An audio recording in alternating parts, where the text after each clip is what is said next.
but you have to give it time. I mean, in my early recovery, again, I mentioned I have a college degree, and I was getting turned down for stuff not even related to my degree, but like, as I mentioned, unskilled warehouse labor. I'm like, I just want to work. And people are like, no, don't hire felons.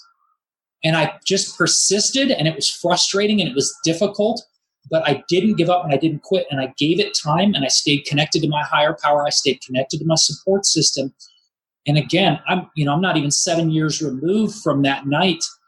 And it's incredible. That was Shane Watson, and this is the SHAIR Podcast.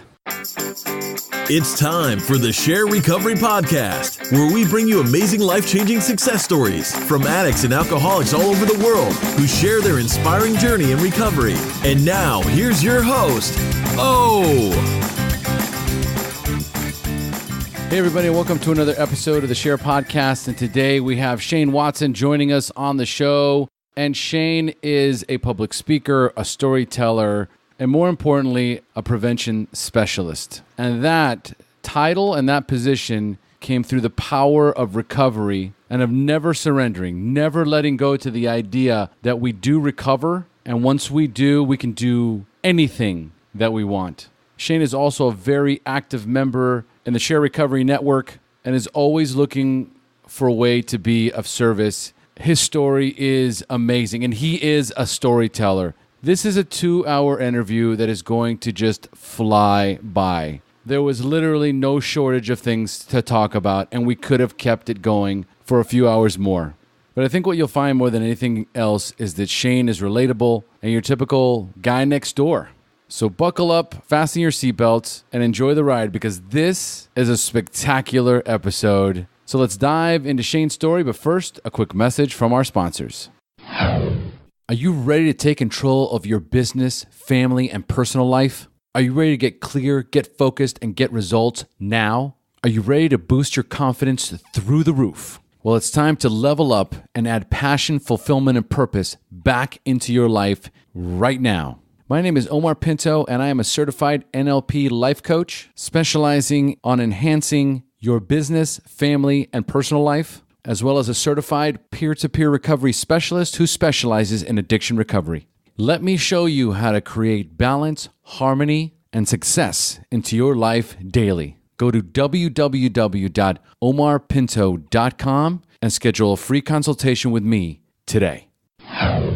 Today's episode of the SHAIR Podcast is brought to you by the SHAIR Recovery Community. The SHAIR Recovery Community is our new online recovery resource that offers online recovery meetings as well as peer-to-peer recovery support and coaching that will enhance your journey in recovery. If you find it difficult to make regular meeting attendance in your area or are unable to find the recovery meetings that fit your needs, then the SHAIR Recovery Community is the perfect place for you. And the best part is you can try out the SHAIR Recovery Community for the introductory rate of only $1 in the first month. And after that, it's only $12 a month. That once again include live online meetings, peer-to-peer support, and recovery coaching. So for more information about this amazing recovery resource, go to www.theshairpodcast.com, go to the top of the navigation bar, and click on the button that says SHAIR Recovery Community. And join the SHAIR Recovery Community for only $1 today. And if you'd like to contribute to the SHAIR Podcast by putting $1 in the virtual basket, then go to www.theshairpodcast.com, go to the top right corner of the page, and click on the button that says Donate, and drop $1 in the basket today. And if you'd like to access another free resource as powerful or even more powerful than the SHAIR Podcast, then join us in the SHAIR Recovery Network. It is our free private Facebook group that is active 24/7 from people all over the world. If you're seeking recovery, then go to Facebook, go to the search bar, type in SHAIR Recovery Network, and join this free recovery resource today. And if you haven't done so already, don't forget to leave us a 5-star rating and review on iTunes. It's one of the best ways to show your support for the podcast. Now, a quick message from Transitions Daily, and then on to the show. Would you like to join a free, anonymous online group that offers a daily topic email with popular recovery resources accompanied by a secret Facebook group for discussion? Then go to dailyaaemails.com for more information about Transitions Daily. And don't forget to share dailyaaemails.com with friends, in meetings, and with sponsees in recovery. Hey, Sean, thanks for joining us. Thank you, Omar. I'm excited to have you in the show, buddy. How you feeling? Feeling good. Glad to be here. Looking forward to this. All right, let's do this. All right, so folks, today we have Shane Watson joining us on the SHAIR podcast. Shane is a blogger, a writer, YouTuber, and a prevention specialist with his own blog, Silver Ladder, and has an unbelievable story of addiction. One passage in particular that caught my attention was this one. If being regularly jolted awake by the tormented screams of inmates in neighboring cells wasn't bad enough, there was the fact that I was sharing a cell designed for a single inmate with 3 other people. We were crowded 4 deep in a tiny cell, and there was no escaping the smell. To call it unpleasant would be putting it lightly. It was overpowering. Sound about right, Shane? Absolutely. I tell you, man, that's the thing about writers, right? They take you right into that cell.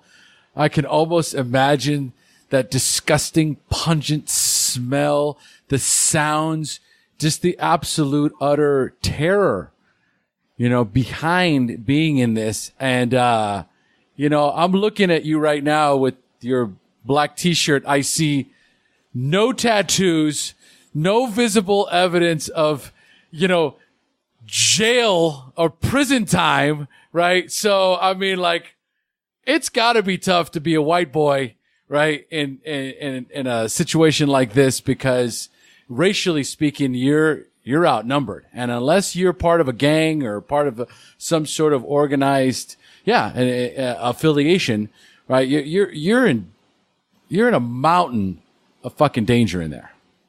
Yeah, definitely. And it was eye-opening for me because not having really been in that world before, I had been processed through one prior jail, but this was where I was actually in there. And, the reality of the racial politics, when you go in, the first thing they do is they're like, you need to go talk to the head of the woods, the whites, and it's all racially segregated. Even if you're not that kind of a person on the outs, that's just the system. The guards know it. The heads of the jails know it. And they're like, go see Shaggy, that was his name, the head of the woods, and he's going to tell you, here's how things work. And then basically just broke down, the rules in there about respect and disrespect and things like that. Fortunately for me, as odd as it sounds, fortunately, I was in a psych pod. And the racial segregation was not as strictly adhered to as they do in a lot of pods. I was allowed to have people of other races sitting in my cell talking to me. They were asking me for legal advice on their cases. I'm not a lawyer, but they were doing that. And you would not have been allowed to do that in any other cell. But yeah, I mean, it was like waking up in there it's hitting me. This is the real world now, and this is no longer a game. This is real life. So these guys would come in there and say, go talk to Whitey. They came in and they talked to me. And the first thing I don't know why they started asking me about their case. I had 3-4 guys coming in asking me for legal advice. And I'm telling them right off the bat, I'm not a lawyer. And they're like, yeah, I know that. But I want to ask you, you seem like you'd have good input on this. Yeah. I don't want to give somebody bad advice and have them come back to jail. And then life's extra difficult for me. But I think it started when one day one of them was, we were eating, we were out at the tables in the common area, and one of them looked at me from across the table, and he said, why are you here? And I start naming off my charges. I'm thinking he's asking, like they're trying to assess, like, am I here for something that's going to get me beat down? So I'm naming off my charges, and the guy goes, no. Why are you here? Like, you don't belong here. You seem like a doctor or something. And it was after that day, they're sending people over to my cell to ask for legal advice. It was a trip. Okay. All right. This is priceless. Okay. So, folks, this is not typically how I start the interviews, right? This is part of Shane's story. But I read that, and I knew there was a lot of context to that. The way I like to begin is always in how your life looks today. So, first of all, tell us a little bit about what your normal daily routine looks like. And then I'm going to ask you about this prevention specialist, right? So first tell us what your normal daily routine looks like, including recovery. Awesome. You know, the difference in my life now versus my life then starts with the moment I wake up. The moment I wake up, I'm very quietly, as not to disturb my wife, quietly saying a prayer where the first words out of my mouth are, thank you, God, for this day. Show me what you want me to do today. Show me who I can help and give me the ability to do that. And that is a contrast, because for years when I was caught up in addiction, honest to God, the first word out of my mouth every morning when I wake up would be the F word. I'd just be mumbling it to myself. As soon as I'm out of bed, I'm looking around like another day, you know? And so I'm saying that prayer. I start my morning routine, and part of my morning routine is I have a Bible app on my phone. I'm very connected to my higher power. It's only through God that any of this has been possible. So I start right then with just reading, my verse of the day, doing some reading. I get ready, I go to work. And work for me, I hesitate to even call it work. I have finally found my calling, my passion. And perhaps the biggest part of my recovery is serving others. Now, this phrase, pay it forward, has been beat to death in our society, and I almost cringe to use it. But the biggest part of my recovery at this point is I can take my experience and I can say, how do I use that so that some kid out there that I'm going to connect with today that maybe doesn't have a caring, present, involved, healthy adult in their life, how do I use that so that kid doesn't go down the same path I do? So a good part of my day is spent at work, obviously, like a lot of people. But then when I'm back home, it's that time with family, the connection with my wife, with my daughter. Those healthy relationships are so key as part of my recovery. Then there's fitness and nutrition. That is huge to me. I think one of the biggest things that's allowed me to still get that dopamine release, to still feel those feel-good chemicals without drugs and alcohol, is regular exercise. And then a big part of my recovery, and this is kind of funny, is music. I own 1,700 records, 2,500 CDs, 80,000 MP3s, and music can still make me feel high. And it's not wrong to say that, because it's not wrong to get high off of a song. I can still, thank God I didn't damage my neurotransmitters so much that I can't still put on a song and go, man, that makes me feel amazing.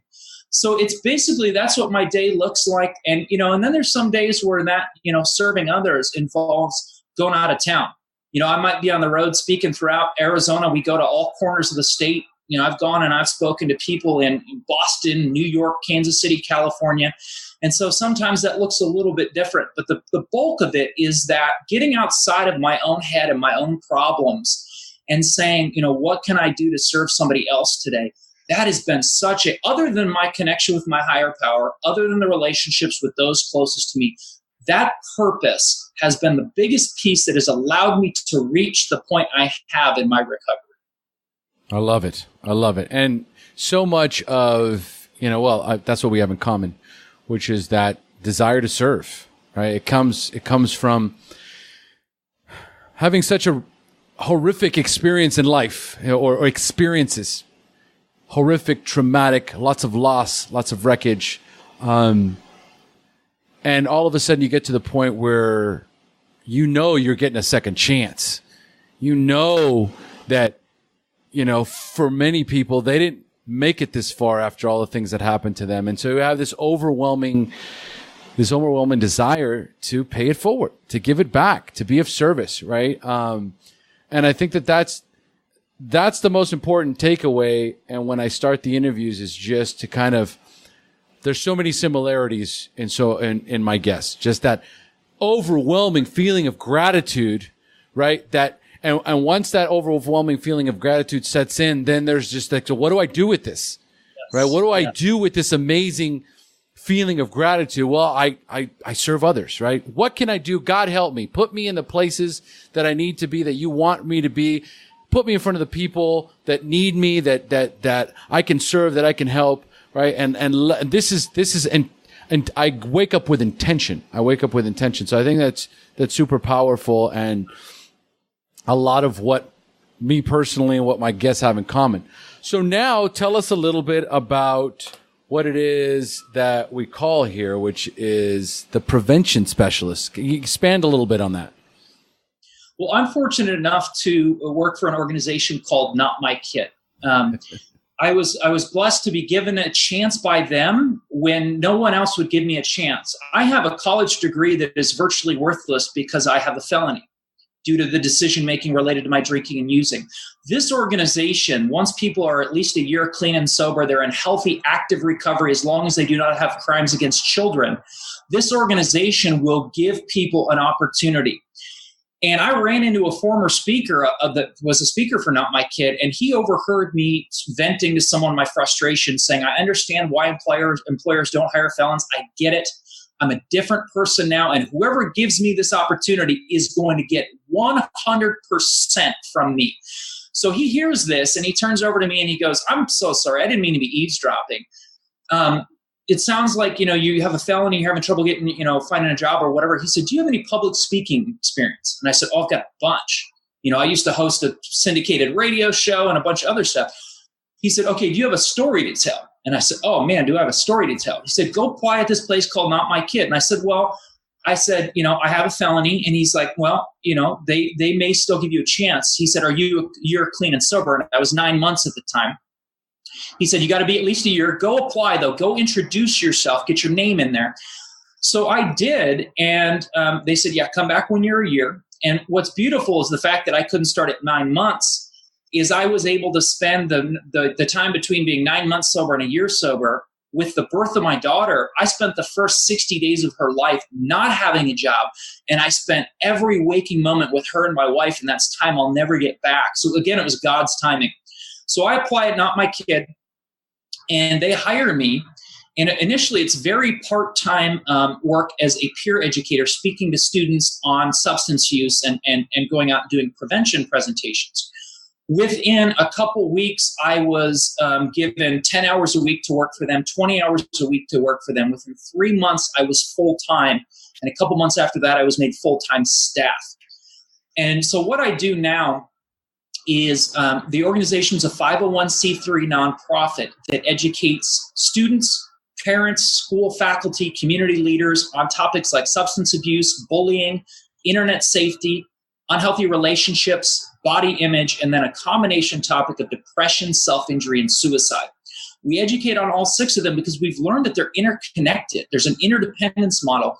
Very frequently when we meet a young person that's struggling with one of them, they're struggling with another one, or they go on to struggle with another one.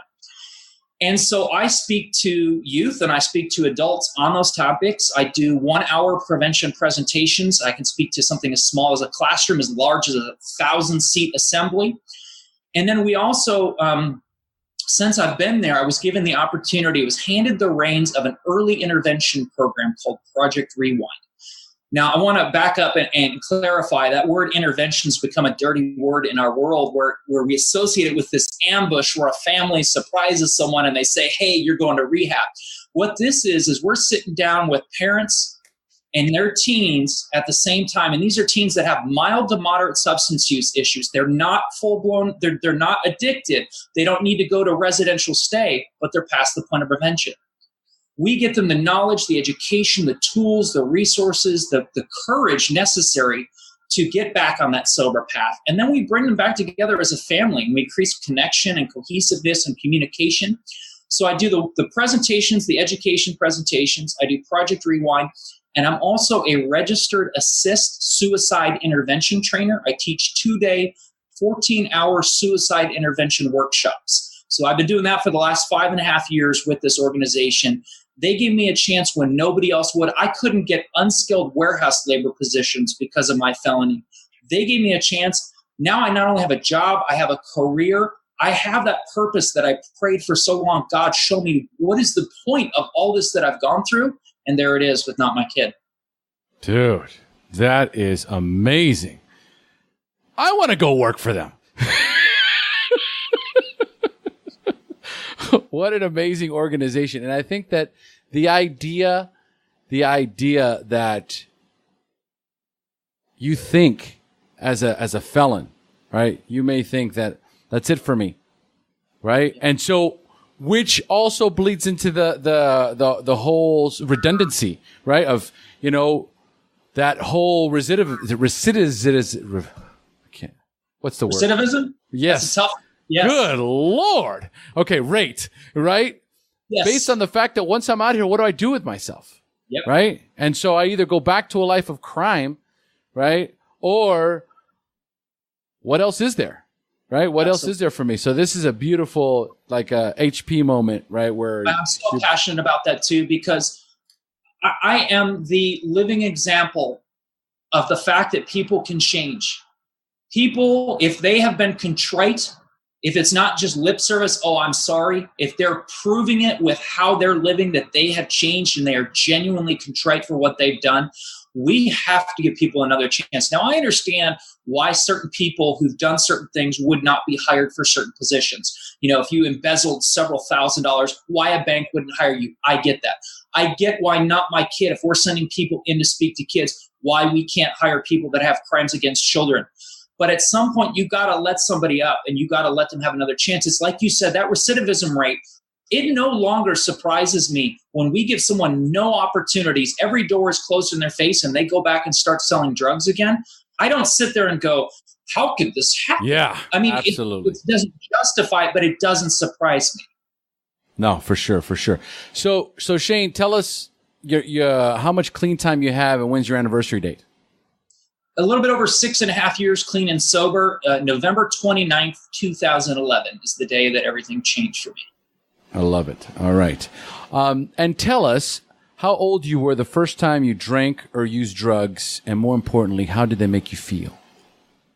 I was in 7th grade, and I had a friend over for the weekend, and we stole alcohol, and we drank it, and my motivation was just curiosity, and it was also to impress him.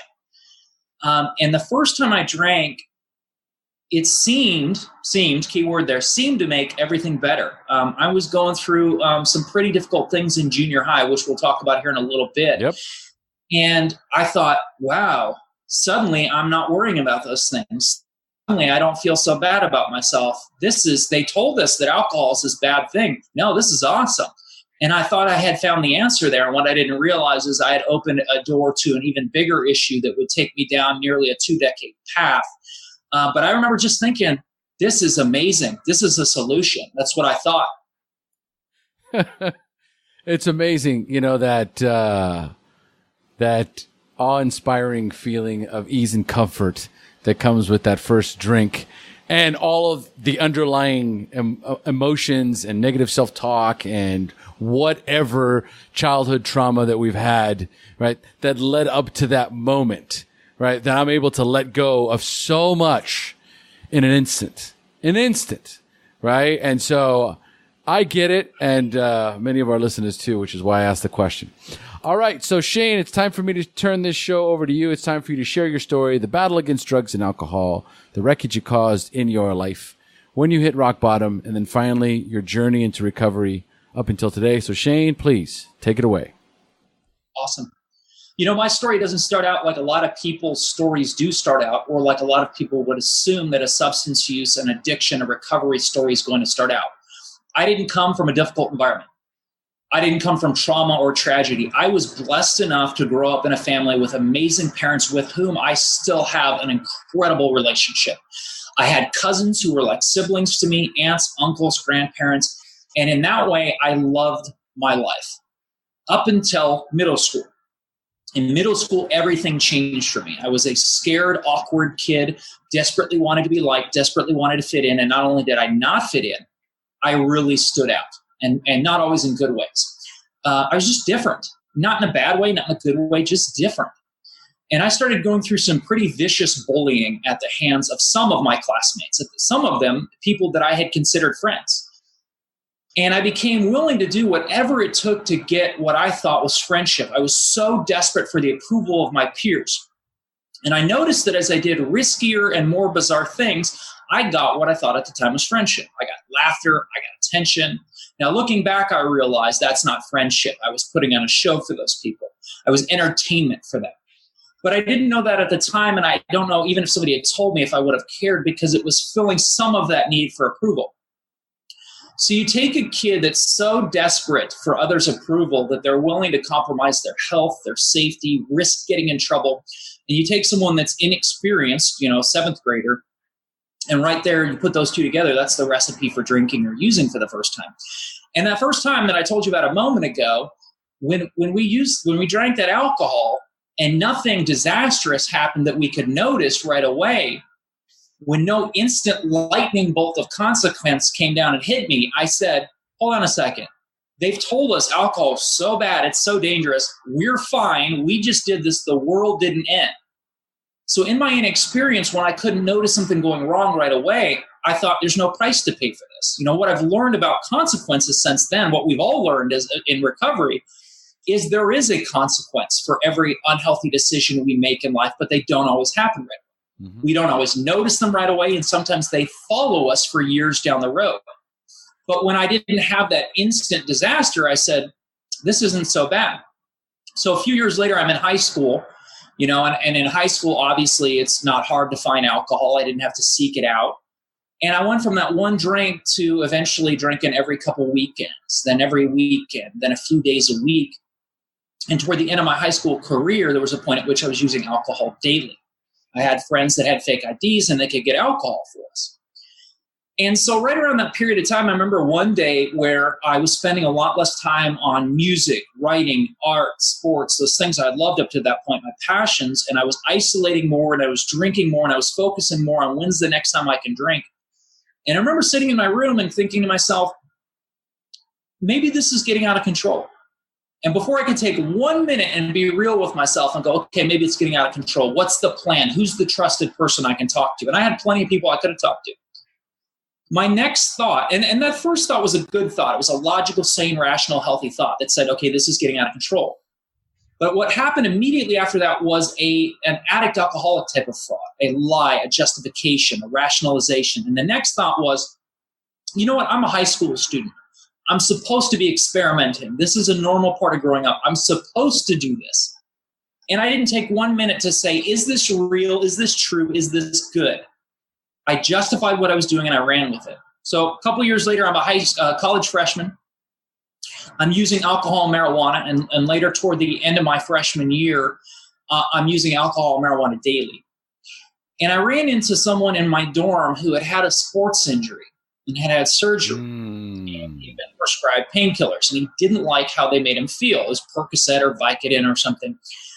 And I overheard him mentioning that. And I said, I'll take those off your hands. So I got them from him. He got a refill, gave me the refill, sold me the refill, ended up getting 2 refills. And as you know, with opioids, it doesn't take very long and you're down that path. So that's what really opened the door for me. Well, a couple years after college graduation, yes, I graduated. Don't ask me how. I went from being somebody that was using alcohol, marijuana, and prescription drugs to somebody that was caught up in the world of cocaine, crystal meth, and heroin at one point in combination. And with those, and alcohol included, took over my life, absolutely took it over. And it started to damage relationships really at this point. Even the people who did stick around through the alcohol and marijuana, once heroin, meth, and coke showed up, they were out the door. Yep. And I remember telling me, don't want to be around it, don't want to be around you while you're on it. Like, this is not cool anymore. This is not fun. And so I started having relationships suffering, friendships falling apart, really good friends who are like, I love you, but I'm not going to co-sign this. I'm not going to sit back and watch you kill yourself. And as a matter of fact, one of them was a really good friend who sat me down one day and he's like, listen, you're messing up. You are going to die if you continue this. You need to stop. And that logical, sane, rational, healthy thought that came from him, didn't come from within, was once again greeted by a lie, an excuse, a justification. And I turned it around on him and I said, are you accusing me of using drugs? Are you judging me? Are you telling me how to live my life? He wasn't judging me. This was someone trying to save my life. And so friendships are ending. A lot of them started getting damaged at this point. And they weren't the only relationship suffering, because I had gotten married shortly after college to someone that I met during a short period of sobriety, a period in college when I did not drink or use at all. I made the dean's list that semester. Imagine that. And so she fell in love with the person I actually am, clean and sober, who I actually am, the real me. Mm-hmm. And I didn't didn't really get into the drugs and the alcohol and mentioning what I had been through because I genuinely thought I was done with it. Well, sure enough, a few months into the relationship, I started drinking and using again, lying about it, covering it up. And we ended up married. And she doesn't know the full extent of what she had gotten herself into. And so we're newlyweds. We're in that honeymoon phase where everything's supposed to be unicorns and rainbows. And we were already having issues, not because of anything she ever did, but because I wasn't acting like a husband or an adult or a person should. There was, as you know, what one of the many things that comes with addiction is lying. And I was lying frequently about where I was, who I was with, what I was doing. And a big lie was what money was being spent on. She would be seeing withdrawal transactions from ATMs and be asking, what is this? What is it? And it was always some kind of lie, some kind of excuse. And so it was causing a lot of chaos in our marriage. And another thing related to my drinking and using that was causing major chaos was I either couldn't get a job or keep one due to absenteeism. I would be frequently missing work. I would be flaking out. I'd be calling in sick. Oh, I got a flat tire. I got a dead battery. These same excuses that I've used for so long. And eventually, after getting fired from a couple positions because they quit believing me, and rightfully so, I stopped applying because I'm like, drugs and alcohol were becoming my full-time focus. So I'm unemployed. No money's coming in, but plenty of money's going out. Yep. Because in a short amount of time, in under a year, I emptied close to about an $8,000 to $10,000 bank account solely on my addiction. An account that I shared with her solely on my addiction. She didn't drink, she didn't use, she didn't do any of that. And I think today, what I could do with $10,000, the travel, a vehicle, the stereo equipment. But when it was gone, all I had left to show for it was increasing health problems. And by that, I mean alcohol poisoning, which happened more than once, and overdoses, which happened more than once. And there was one overdose in particular that I think would have probably gotten most people to stop. But, as you know, when you're addicted, you're not thinking and acting like most people. Absolutely. So she had been out of town for a week, and I had been binging on alcohol, cocaine, methamphetamine, and fentanyl. Someone had been giving me, their oncologist had been prescribing them both Dilaudid and fentanyl, which they didn't like, and she had been mailing me the fentanyl patches. And so I had been combining those. I was wearing a patch, and I tore one open and was eating the gel, circumventing the time release mechanism, which is insane. And not eating, not hydrating, not sleeping. And this is about 3 to 4 days into this. The stimulants are keeping me awake for this 3 to 4 days straight, despite the fentanyl and the alcohol. And I feel something physically going wrong. And I sat down in a chair in a spare bedroom in our house, and I leaned forward, and sweat starts pouring off me. Pouring off me. And as I'm looking down at the sweat hitting the carpet, I've got my hands in my lap, and my hands start shaking uncontrollably. I can't duplicate it now if I try. Up my arms, into my torso, down my legs, into my feet. My body is seizing in this chair. And that had never happened before. My heart's racing, and I'm having immense chest pain. Now, I've broken several bones. I've been burned. I've had 7 stitches in my tongue. Don't ask. And I've never felt a pain that came close to that pain that day. Yet I'm using fentanyl, which is a very powerful pain-killing drug. But whatever cardiac pain occurring was powerful enough, I could feel it through the effects of the fentanyl. So here's the point at which anyone who's making healthy, rational, logical decisions would call 911. And as a matter of fact, I had one of those healthy, logical, sane, rational thoughts. And the thought was, you are dying.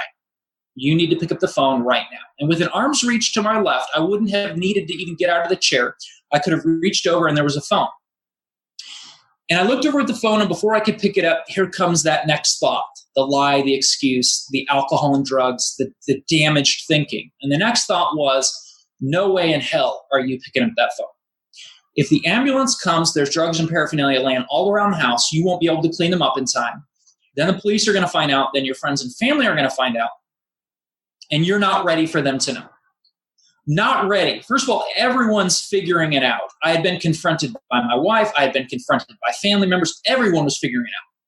Second of all, I'm willing to roll the dice on dying and never seeing the people I love ever again just to not ask for help for drugs and alcohol. That's insane. Yeah. And that's not a misuse of that word. That is literally, genuinely, truly insane. But as you know, that's the reality of drugs and alcohol that can take a mind that otherwise makes good decisions and turn it into that. So I made myself a promise. I said, okay, if anything else goes wrong, anything at all, I'll call 911. Well, a few minutes later, the universe called my bluff because my peripheral vision started blacking out from the sides to where I could see about this much in front of me. It is to this day the single strangest thing I've ever seen. And so if it wasn't clear to me already, it's clear at this point, okay, you are dying. And I looked over at the phone and shook my head, said, nope, not going to do it. So I sat in this chair for 3 hours. I know how long it was because there was a clock on a desk in that room I kept looking at. Sweating, shaking, heart racing, vision blacked out, chest pain. And one by one, over the course of the 3 hours, the symptoms each went away. And I remember after the last symptom went away, the last symptom to go away was the shaking. I'm looking down at the sweat-soaked carpet. I'm looking down at my hands, and I'm thinking, oh, my God, I made it through that. I thought I was going to die. I'm still here. I am actually still here. So here's the part where I'm supposed to tell you that I stood up and I saw the light and I never did drugs and alcohol ever again. Ideally, that would be, you would hope that would be the case. Unfortunately, not only did I not choose that moment to pick the phone, if not call for medical help, call a friend, call a family member and say, listen, I got to talk. Not only did I not choose that moment to do that thing, 5 minutes after the last symptom went away, I grabbed the plastic bags that I had with 2 of the substances still left. I still had more left on the desk and started doing more. 5 minutes after the last symptom went away. And that's insanity, but that's the reality of addiction. So if not damaging relationships, if not losing thousands of dollars, if not almost dying, what would it take to get me to stop? Well, my first arrest didn't get me to stop. I remember sitting in a holding cell in 4th Avenue jail in downtown Phoenix, and I had one of those logical, sane, rational, healthy thoughts. And the thought was, get this, I might have a problem. And before I could take 1 minute go, why do you have a problem, Shane? Maybe it's the drugs and alcohol. Maybe you should stop. You know what's coming, and it's that next thought. And here's what it was this time. Yeah, you know what? I have a problem, but you know how embarrassing it would be to ask for help for drugs and alcohol? That would be embarrassing. I just got arrested, and I'm telling myself I'd be too embarrassed to ask for help for drugs and alcohol. Again, does not make sense. But in the mind, in the clouded mind of a user, it made perfect sense. So what would it take to get me to stop? Well, a few years later, I was using and drinking every day, no longer to feel good, but to not go through withdrawal. I hadn't felt any of the euphoria or the so-called quote-unquote good effects, which are a lie. You're just stealing happiness from your own future. But to drink and to use to not go through withdrawals, that mental, physical, emotional, and spiritual pain, it was awful. Hadn't had a job for any reasonable amount of time in quite a while, and I was several $1,000s in debt. I had put a tremendous strain on my marriage. I had damaged relationships with friends and with family. I had damaged people's trust. And I came to a place where I hated myself. Now, I don't think anyone should ever hate themselves. Yes, I was sick. I needed professional help. I needed to quit lying, and I needed to speak up, but I don't think anyone should hate themselves. But the last night, November 28th, 2011, that I drank or used, I remember thinking to myself these exact phrases. I hate myself. I've already thrown my entire life away. I have caused too much damage to ever repair. I'm never going to have anything resembling a normal life. I'm going to die probably sooner rather than later, and it is what it is. I don't care. I'm going to ride this train till it crashes. Things had built up for me. It had not only been close to 2 decades of substance use, but it had been damaged relationships. It was the financial strain. It had been the fact that in a 3-year period, I had lost 6 family members. 6 family members had died in the prior 3 years. And one final thing that came to a head that last night, and a lot of people don't know this, excuse me for just a second. What a lot of people don't realize, and even people that have heard my story many times, one of the final pieces that night that just pushed me over the brink was my dad was due to have surgery the next day. And I love my dad dearly. And I was terrified about that surgery. It wasn't a very serious surgery, but I was worried about the anesthesia, how he would do with the anesthesia. And that night, everything built up, and I lost control. And I went on a berserk rampage, and I hurt people who didn't deserve it. And later that night, when the reality of what I had done hit me, I remember thinking to myself, I've already thrown my entire life away, and now I'm the guy that's hurt people. And I don't mean proverbially, because I had done that years prior. I mean, I have physically, literally hurt people who don't deserve any of this. I'm done. I said, I'm done. And I went down a hallway, and I locked myself in a spare bedroom, and I attempted to end my own life. And I want to encourage anyone that's hearing this, that's seeing this, if you are ever having thoughts or feelings of suicide, I got a sidebar here and say, don't fight that battle alone. Find a trusted, caring, non-judgmental person immediately and let them know. While I was in that room attempting to end my own life, my wife was calling 911, as she should have. And a few minutes later, I heard a commotion out in front of my house, and I walked up my front door, and I was greeted by a half dozen Phoenix police officers, a couple with their guns drawn at low ready. I was arrested. I was handcuffed. I was charged with 2 misdemeanors and 2 felonies. And if I'd been convicted of everything I was charged with, I would be looking at about 3 to 5 years in the Arizona Department of Corrections in state prison. And I woke up the next morning in Durango jail, in a place that's loud and crowded and chaotic and violent and insane. And I'm waking up in that cell that you asked me about at the very beginning of our conversation, packed 4 guys deep in a cell designed to house 1 person. And I got myself there. I bought my ticket. But it's in this place of all places that I'm coming to the realization I had so many amazing people in my life. And I'm thinking to myself, they're gone. They are gone. And I asked myself, how did I get here? And I don't just mean what happened last night. I mean, no, how did I get here? And I had nothing but time to sit in that cell. And you know what? I traced it back to that first drink in 7th grade. As innocent, as nothing, as routine as that seemed at the time, that, if I'm being honest, that was the first foot on that path. That was what opened that door. And a few days later, I'm laying in my cell, I'm sweating, I'm shaking, I'm vomiting, I'm going through withdrawals, which are horrendous anywhere. They were particularly bad in one of Sheriff Joe Arpaio's jails. You will not get medical care. The guards laughed at me because they knew that I got myself in that position. But it was in this place, in the midst of the worst spiritual, emotional, physical, and mental pain I've ever felt, all wrapped into one, that I had one more of those logical, sane, rational, healthy thoughts. And this time I grabbed onto it and I never let go. I said, you may never get those good people back in your life. And you have to respect that if they choose not to take you back. You have to respect that choice because of how you've acted. But you owe it to them and anyone that's ever invested time or love in you or saw potential in you. And frankly, you owe it to yourself to finally get it right, to live the rest of your life clean and sober. And in that moment, I made myself a promise to make my faith, my family, and my sobriety my priorities. And this time I finally kept a promise. While I was in Durango, I had a visitor. Pastor Walt from Church on the Street came to see me. He leads church services in prisons and jails. Oddly enough, I had known Pastor Walt for years. I had been part of a nonprofit ministry that would drive clothing donations down to his office at Church on the Street at the Phoenix Dream Center. And now here I am needing his help. And so he comes in to visit me in Durango, and they call me over the loudspeaker in my pod, and they announce that I have a visitor. And I'm like, what is he? I don't have an attorney who, and they're not going to let family in. That Durango doesn't work that way.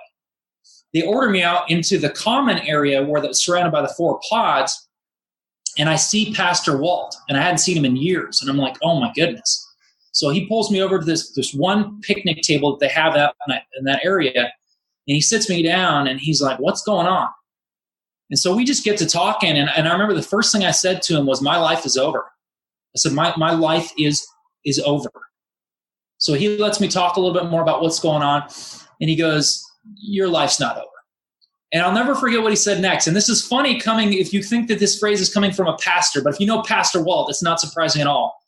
He said, your life isn't over. You need to get your head out of your ass, but your life isn't over. I want you to come with us for a while at the Phoenix Dream Center, because I had a no contact order. I was not allowed to go home. I was not allowed to contact my wife. Pastor Walt said, I want you to come live with us at the Phoenix Dream Center. So while my case was pending in court, I was bailed out of jail and I moved into the Phoenix Dream Center. Now, don't let the name fool you. It is harder than jail in most aspects. In jail, you can lay in your cell all day. The Dream Center, we were up every day at 4 a.m. on the bus by 4:15, run through an insane workout by a former pro rugby star, back to the Dream Center, church, homeless outreach, maintenance, labor, classes, going all day until 11 p.m. Lights out, start again at 4 a.m. the next day. It was hectic, but it was good. While I was there, I started pouring myself back into my faith. I started making God a priority again. I had run from God for a number of years because I was ashamed. Yeah. Which the last thing I should have done was run away. What I should have done was run too, but I didn't understand that. And while I was there and not drinking and not using, good things started happening for me. I started to laugh. I started to have hope. I started to gain back my self-respect. I started to gain back people's trust. And I started doing something I had been very good at as a kid, but really had kind of shoved aside when I started drinking and using, and that's communicating. To this day, if I'm struggling, if I'm hurting, if I need advice, if I just want to vent, I will find a trusted person and I will sit down with them and I will get that out. But I don't stuff it and I don't act like it's going to go away on its own. And I certainly don't numb it with drugs or alcohol. So while I was there and not drinking and not using, I brought back in my faith, my communication, and I started doing the healthy coping skills again, writing, music, art, fitness, nutrition, hiking. Because it's not just a matter of, well, don't do drugs and alcohol. What do you do to deal with life? Because life is stressful. And it is through that communication. It's through the healthy recovery. It's through the healthy coping skills. It's through a lot of love and grace and forgiveness from those around me. And it's most certainly through, by the grace of God, that I've reached that 6.5 years clean and sober. And it's been absolutely amazing. Now, you've heard a lot of lies that I told myself during my story. I'm supposed to do this. I'm in high school. I'm supposed to do this. I'm in college. One of the biggest lies I told myself was, oh, it's got to be so boring to be sober. How lame. That's not fun. What I didn't realize is what's not fun is when your happiness is completely dependent on drugs and alcohol. Or even worse, your ability to function. When you can't get out of bed without a hit of something, you can't go to sleep without a hit of something. I enjoy my life more now than I ever have, with the exception of back before I started drinking and using. Every day that I don't drink or use, I get a gift. I get the gift now of being trusted with the reins of an early intervention program that no one would have trusted me with years ago. I get to travel around Arizona and share my story, help other people through my experience. I've done close to 430 speaking engagements in Arizona, Boston, California, New York. So every day I don't drink or use, I get a gift. But I've never received a better gift than the one I got on December 7th, 2012, when my daughter Anna Grace was born. And being a dad is the most amazing thing and the most challenging thing I've ever done. There's no way I could be a good dad if I wasn't sober. You heard the stories. I couldn't take care of myself. How am I going to take care of an amazing little girl that needs me? So that next piece of my recovery is the relationships with the healthy, trustworthy people around me. And then the final piece is what we started talking about when we started early on, is serving others. Because if I start focusing on my own problems too much, oh, poor me, my life is so difficult, my life is so hard. And I'm not saying that we don't all have real problems. I do. But when I get so obsessed and the longer I stare at that monster, the bigger it becomes, that's self-defeating. If I can say, you know what, I'm going to come back to this. I'm going to set aside this problem right now. I'm going to come back to it. I'm going to go love somebody. I'm going to go help somebody. And I go and I help that person. Not only does it put my problems in perspective, but whatever that drums up in me as a person, if you want to chalk it up to neurotransmitters, if you want to talk about it as a spiritual experience, whatever that is, I come back filled up and I look at whatever I thought my issue was, whatever that difficulty of that day is, and I say, I can deal with this. I can handle this. So in recovery, my life is 180 degrees from where it was when I was drinking and using. My life is what I would have hoped for when I was drinking and using, but I would not have believed you if you had told me this is how your life is going to be. If you had told me you are going to perform suicide interventions, you are going to save someone, I would have told you, I'm not strong enough. I'm not smart enough. I'm not talented enough. I'm not a psychologist. If you had told me I was going to have my marriage restored and have a beautiful little girl and be working my dream career where I felt, man, I found my calling, I would have wanted to believe you, but I would not have. So anyway, I know that that's a lot to take in. That's a lifetime. That's 42 years I almost said a short window. It was actually probably pretty long-winded, but that's where I was, where I came through, and then where I am now. And it's a work in progress, and I'm blessed to be here. You know, it's hysterical that you close like that, because I was about to say, it's amazing that you got an entire lifetime worth of information, stories, right? Wreckage in a half an hour. You did that in a half an hour. Yep. All right. So no, it was yep. Very concise, but it speaks to your ability to speak, right? I could take just the most important aspects to create a very impactful delivery, which is exactly what you do. It's a beautiful story. It paints it beautifully, and you touch on the very keystone elements that are pivotal moments in your life. You know, these moments that you look back on in reflection and realize that God was speaking to you over and over and over and trying to steer you in the right direction You're fighting, right? To maintain this facade and this absolute denial about where you're at and where you're going and why, right? And the voices in your head, because I think it's so important. Which is why I do the show. This is why I do the show, because there's people in there that would have to go, number one, you would have to find a 12-step fellowship, okay, that you enjoy, right? Because it would take you long enough, unless you were fortunate enough to go to a lead meeting or a speaker meeting, right? If by chance you were fortunate enough to hit your rock bottom moment, get to your first meeting and hear Shane speak and tell his story, or land in one of my meetings where I'm sharing my story, or get to a meeting where someone in the fellowship is sharing their journey of recovery. It's the game changer. It's those moments where like, I can relate to that. I can relate to that. I could totally relate to that. And it's that relatability. That's the magic. That's the magic of recovery. It's the magic of sharing your experience, Drink the Hope. It's the magic of contribution, right? It's what we talk about, and you kept highlighting a lot of it. It's communication, right? Because you talk about it too. It's like I attempted to take my life, right? And it's like, and if you're listening, reach out to somebody, which you didn't, right? I didn't reach out. It was by the grace of God. So it's just this constant theme throughout my story.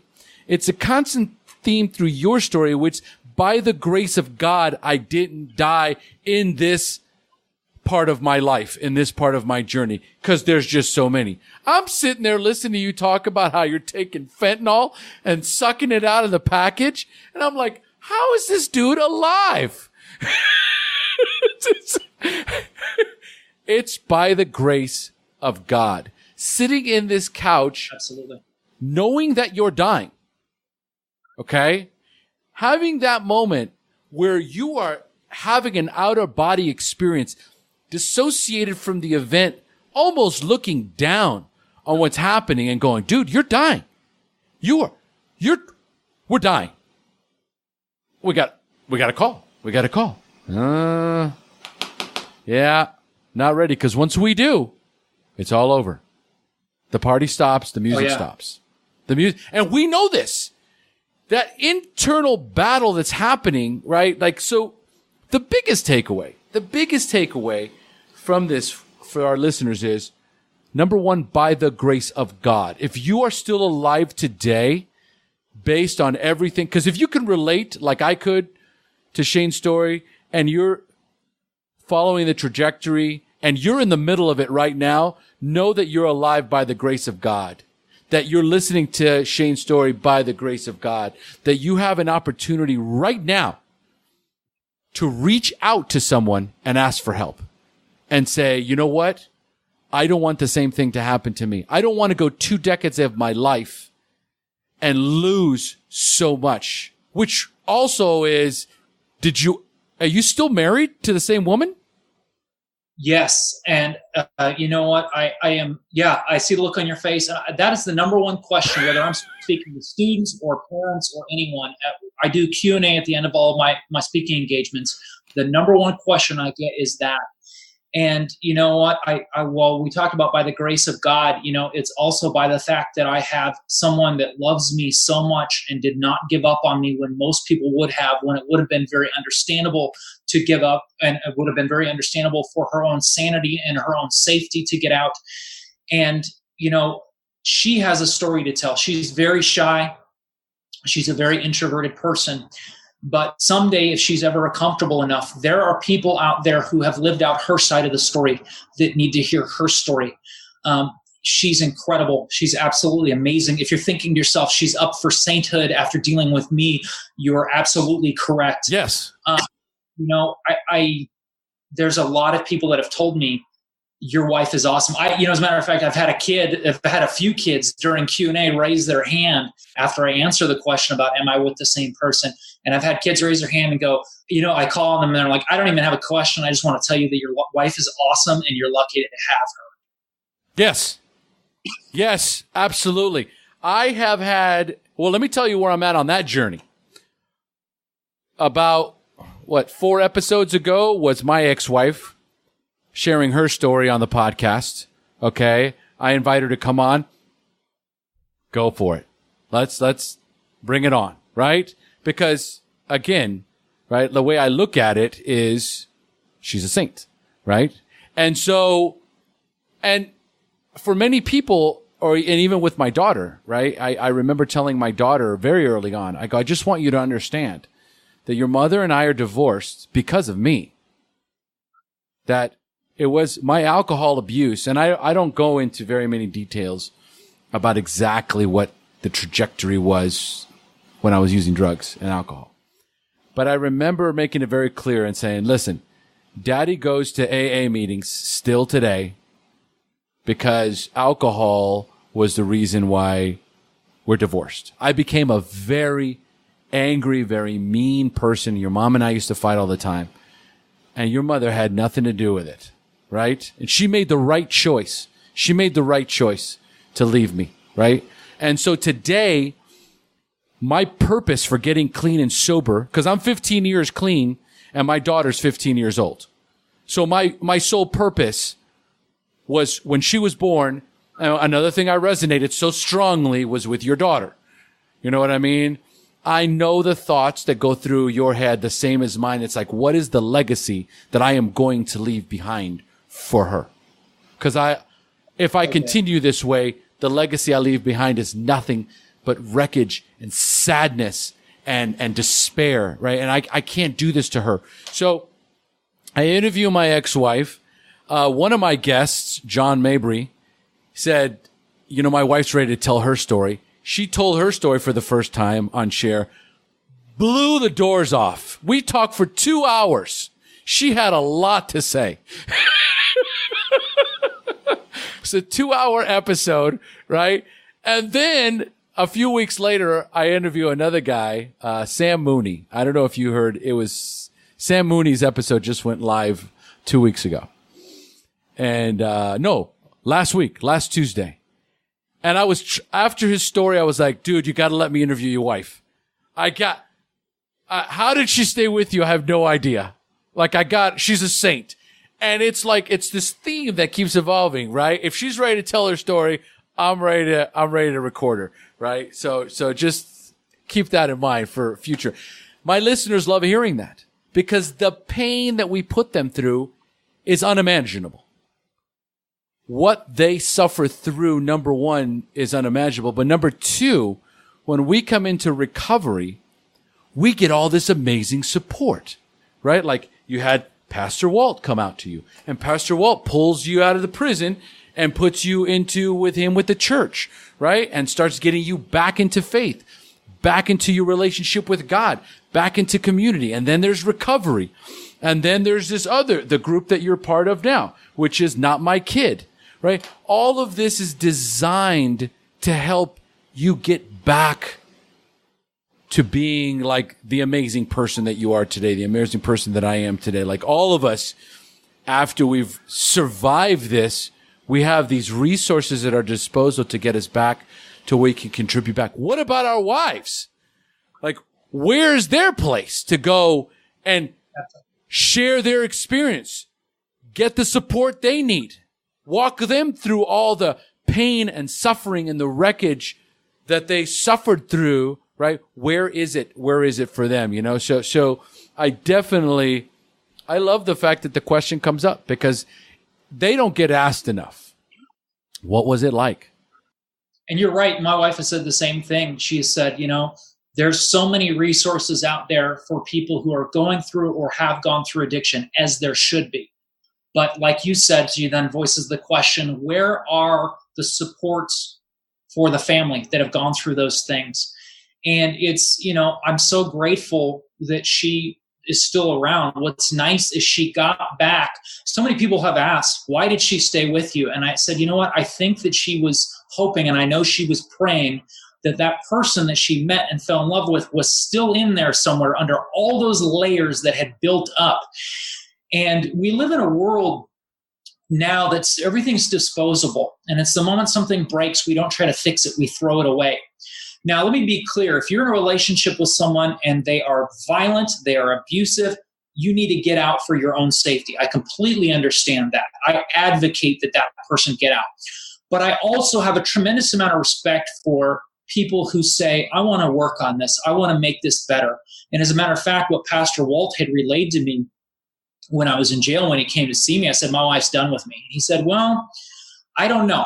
I can't answer that definitively one way or the other. He said, she's obviously very hurt by what you did, and understandably so. But her exact wording to me, Pastor Walt said, her exact wording to me was, I'm not a quitter. And I'm so glad that, you know, I get to still have my best friend in my life. And another thing I'm grateful for is my daughter was born shortly after my 1-year sober date. So at age-appropriate times, am I going to be honest with her about what I went through? Yes. 99% of it, I'm going to tell her. The 1% that I think would be more damaging than helpful, I'm not going to at age-appropriate times.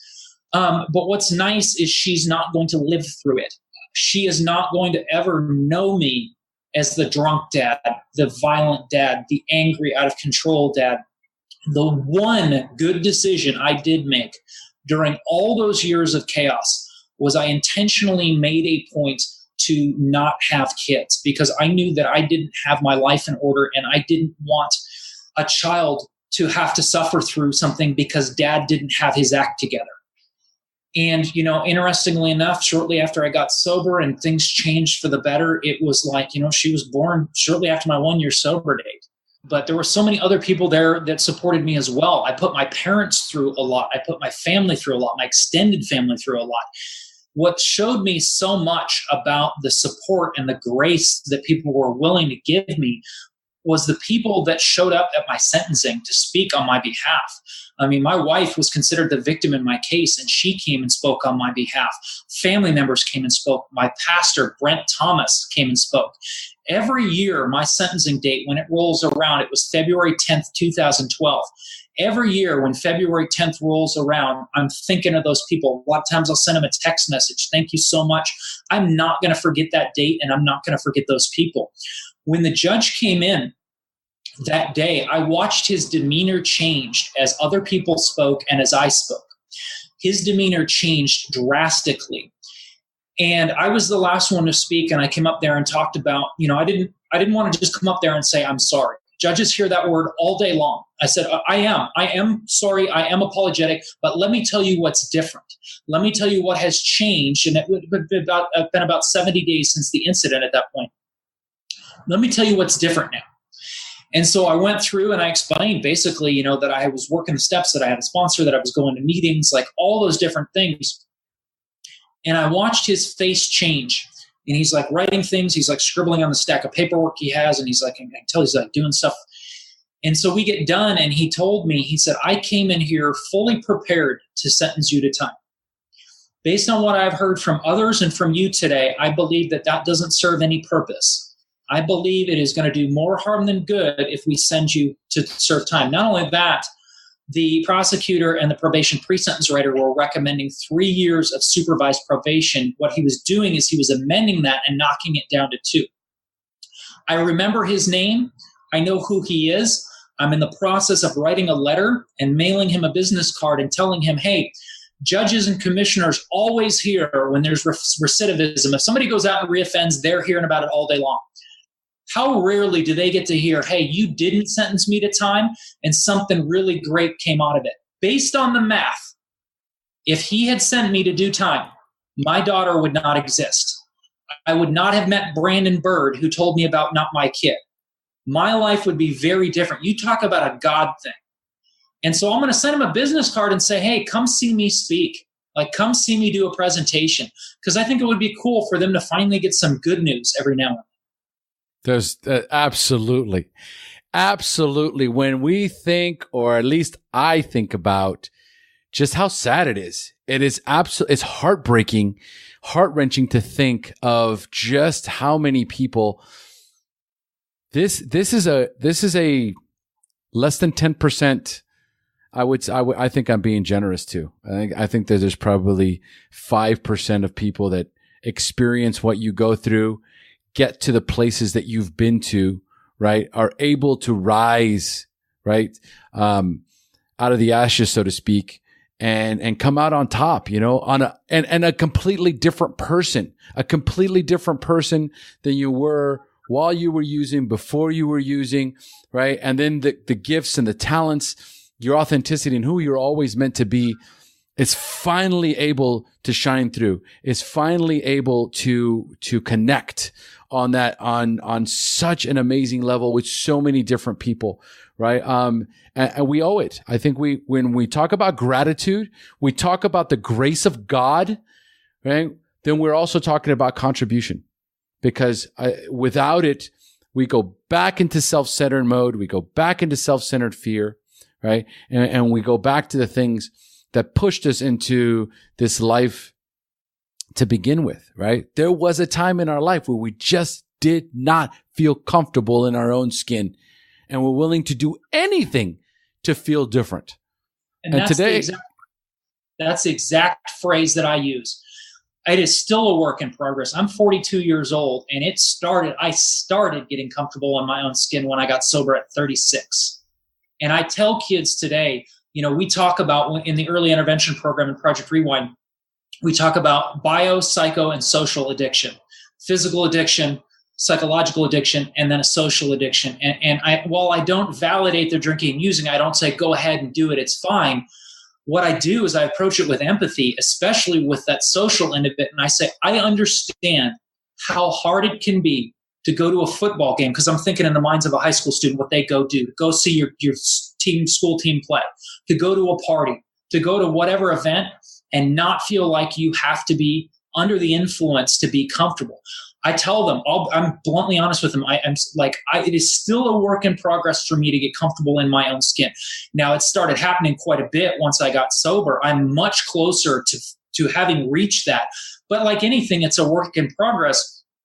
But that's the exact thing that you're talking about, is I now go to bed at peace. I now go to sleep. I put my head on the pillow and I think to myself, what I did today mattered.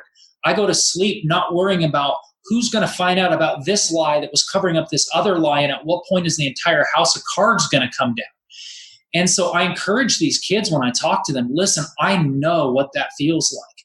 I know what it feels like to not be comfortable in your own skin. But I tell them, find out what is great about yourself. Find out what is powerful about yourself. Harness that thing and focus on that thing, not in a self-important way or conceited way, but in that genuine self-love that's a healthy thing.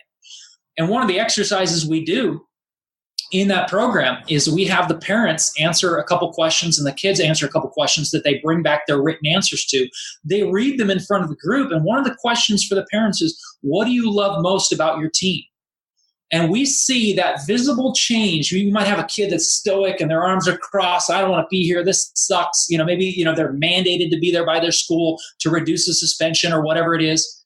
And their mom or dad or whoever it is that's next to them is reading this thing about how beautiful, intelligent, strong, talented, amazing, loving they are. And you can see the cracks in that armor starting to form. And that's the trick. If we can get through to where that person doesn't have to have that wall up, that's when that genuine healing can begin, and that person can admit to their parents, there's more going on than you realize. I need more help than you realize. And while the program's designed for mild to moderate substance use, we have had kids come through the program who are in junior high and are using things like cocaine and heroin. Now, that's not the majority of the kids, but we've had circumstances where a kid gets referred and the mom's like, oh, she got caught on campus with a vape, an e-cigarette, or whatever. If she had a beer at a football game. And it comes out and the kid's like, I'm finally comfortable for the first time in my life to tell my parents I'm hurting. I'm really hurting. I'm depressed. I've been trying to self-medicate it. And that's when we can do something about it. If we don't know what's going on, we can't help. Yes. That's key. A lot of what I do, when I work with others, when I do coaching with others, is go back in time, because, we weren't born like this. There was a very pivotal moment in our lives where we stopped looking at the world as this beautiful place, right? Because when you're born into the world, that's all you know. I mean, I'm just beautiful child of God, and all I'm getting most of the time, right? I don't even know, whatever. But in many cases, here's this little baby, and everyone's loving it and paying attention to it and feeding it and hugging it and changing it and loving it and feeding it and changing it and loving it and feeding it. And there's this beautiful, just constant expression of love. But somewhere along the line, something changes, and I start looking outside of myself. And I start comparing myself to others. And this is where your inability to feel comfortable in your own skin comes from, is I start looking outside of myself and I start comparing myself to others. This person's better looking than me. This person talks better than me. This person is, whatever the case may be, right? There's so many different comparisons. They look better. They're taller. They're better athletes. They're better dancers. So you get caught up, right? And I think the sooner that we recognize that there's such a need to continue that for children. Like for my daughter, you know what I mean? It's always like, I've never said anything that wasn't me making an attempt to make her feel beautiful, smart, loved, empowered, incredible. Like whatever decision you choose to make in your life, I will stand behind you no matter what. Without the word should anywhere. Removing should, which removes guilt and shame, right? So it's just this amazing embrace. And even still, I can find where there's that crack in her own armor where I know that inadvertently we will compare ourselves to others. We will look outside of ourselves, recognizing that you look the way that you do, sound the way that you do, think the way that you do for a reason, right? Over 7 billion people on the planet, and we're all different. That's not a coincidence, right? That's not a coincidence. All koala bears look the same. That's not a coincidence either, right? And I don't think they have self-esteem issues. The important thing is to remember that you have a look and a sound and a thought process that's all for you, because you're going to use that someday to contribute into the world. That's huge. That's so huge. It is understanding that you are who you are, accepting that acceptance. You know what? I own it now. For so many years, I was so afraid of, who I had to impress or what I had to say or what I had to look like. I'm owning who I am now. I am goofy. I am dorky. When I get talking, I get all spazzed out. I cannot hide my enthusiasm, and I'm no longer attempting to do it. I'm never going to be the most athletic. I'm not going to be the cool guy. I'm okay with that. And it's like, it's so cool to finally be at that point where it's like, I'll own up to just being a giant dork, and I'm having fun with it, and I have joy and I have peace about it. But you mentioned, like, especially with kids, that self-consciousness, the intensity of it, and that comparison with others. I mentioned early on about the 6 topics we speak on at our organization. The social media component should be the center hub of that interdependence model, because you talk about a kid who's comparing themselves to others. I met a kid who went through our Project Rewind program who said, I will take a picture and I will get on Instagram and I will go through my feed and I will debate for an hour. Is this picture good enough to post? And I'll look at my friends' feeds and I'll say, my life sucks. My life doesn't look like theirs. Not realizing that that's their highlight reel. They're letting him see what they want him to see. And it's another thing that where I give that encouragement to the kids that go through our program. Do not compare your real life with somebody else's highlight reel, because I guarantee you all those people whose lives look so perfect on social media, they have fears and they have failures and they have doubts just like the rest of us. And I had a hard enough time in middle school and high school as it was. Thank God we didn't have the internet and social media when I was in high school. Not only for the comparison, but we did enough foolish things as it was. Thank God I didn't have YouTube to archive it for millions of people to see. I say that all the time, dude. I was like, thank God Facebook was not around when I got sober. You know what I mean? Like, I've bypassed so many years of embarrassing photos, okay, for all the world to see. And it's like, if I can be grateful for anything, it's grateful that social media, right, was not around. The Instagram highlight reels, and I say this all the time. I used to work at Costa Rica Recovery as a drug and alcohol counselor, right, as addiction specialist. And I said, listen, the question you need to ask yourself for many of you, because there's some of you that compare your entire lives to the social media that you see. But then there's others that create the social media highlight reel. They present this image to the world, right? And my question to you is, does your Facebook life match your real life? That's such a good question. Is what you're posting representative of your family, of your mindset, of your self-acceptance? Is this based in truth, or is this something that you're using as a way to bring a face to the world, but not substance, right? Ask yourself that question. Does your Facebook and Instagram life match your real life? And you know what? And there's a lot of people that are doing that to try to put a certain image out there. Yes. And I would get exhausted trying to put that perfect image out there. I'm on social media, warts and all. There's times I'll get on Facebook, and I try to keep it very positive. First of all, my Facebook is completely politics free. People have enough misery in their life as it is. But I'll get on there and I'll be real about, I had a difficult day. I had a difficult week. I'm stressed about this thing. You know, there was a time a few years ago when I was dealing with some medical bills from a one hour ER stay.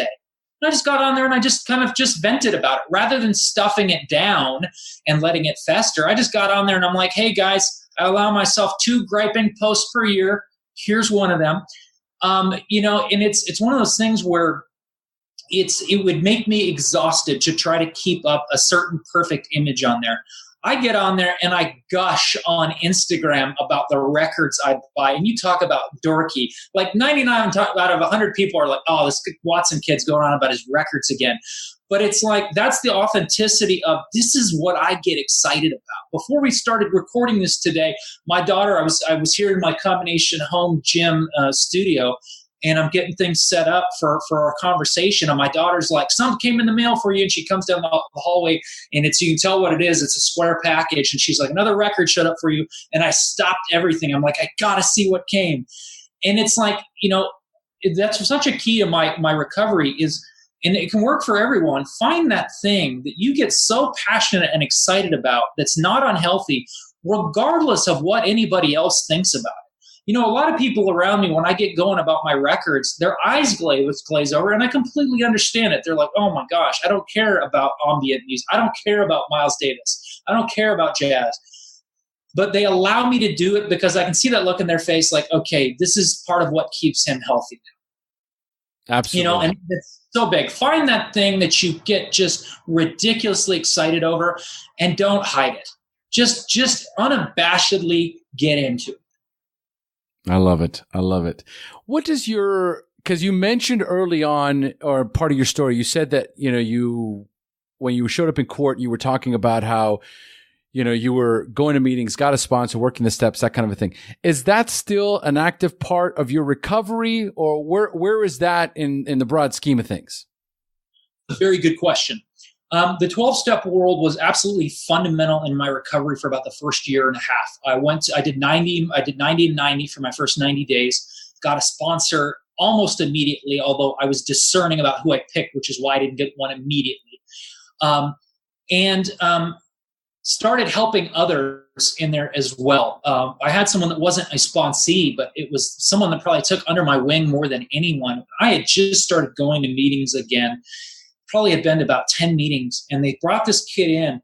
His manager drove him there. His manager from work, this kid named Chris, showed up drunk at work again, reeking of alcohol. And I call him a kid. He was 19 or 20. And his manager said, I'm going to drive you to a meeting right now. You start going to meetings and I will let you keep your job, and don't you ever come back to work under the influence again. And this kid's sitting next to me. He's crying. He's sweating. He's shaking. And the meeting gets over and he realizes his manager brought him, and he's like, I don't have a ride back. So I'm like, I'll take you back to where you are. And I became his ride to and from meetings. And that was long before Not My Kid, when I was still doing unskilled warehouse labor, which I was grateful for. I was glad to just have a job, but it wasn't fulfilling me in the way that Not My Kid does. Some of that feeling of uselessness went away in that, wow, I do have something I can do that's performing a service and a function and a point with helping Chris. So I went for about a year and a half, got a sponsor, worked my steps. And it was something that as Not My Kid started taking up so much of my time, I became a dad. There were so many other facets. I go on occasion now, but I think what's most important now is the fundamentals that I learned in there. They're imperative to me remaining sober. I don't even consciously apply them. They're so ingrained as part of my life now that I continue to carry those on, even though I'm not necessarily formally in that world as much as I used to be. But that was a foundation for me. That was like that bedrock for me to build on, especially at the beginning. No, and that's important. And I bring that up not in any way, shape, or form as judgment, right? Or as, I want to know what your journey looked like. I want to know what the 12 steps did in your life. When did the shift happen in your life where being in an organization like Not My Kid, right, is all you do is contribution all day long. You're serving others, right? So in service of others, still connected spiritually, very much back into like reading the Bible and back to your religious roots. I'm assuming, I don't know if is back to religious roots. So then, I call it faith, but it's like you're religious. Absolutely. Yeah. And again, I try and stay away from the terms, right? And it's more of just the idea of how am I connecting with others? How am I contributing back into the world, showing my gratitude, right? And how am I, maintaining my spiritual condition with my higher power? Wow, I didn't ask you that question in the beginning. I just realized I didn't ask you that question in the beginning, because that's also very important. So I'll ask you, like, as we'll just at this point we'll just shift into the closing questions. I'm going to add that in there, right? So what we're going to do is I'm going to start closing up the show, and I want to ask you now 6 questions about your early recovery, and I want you to respond with answers that you can share with our newcomers.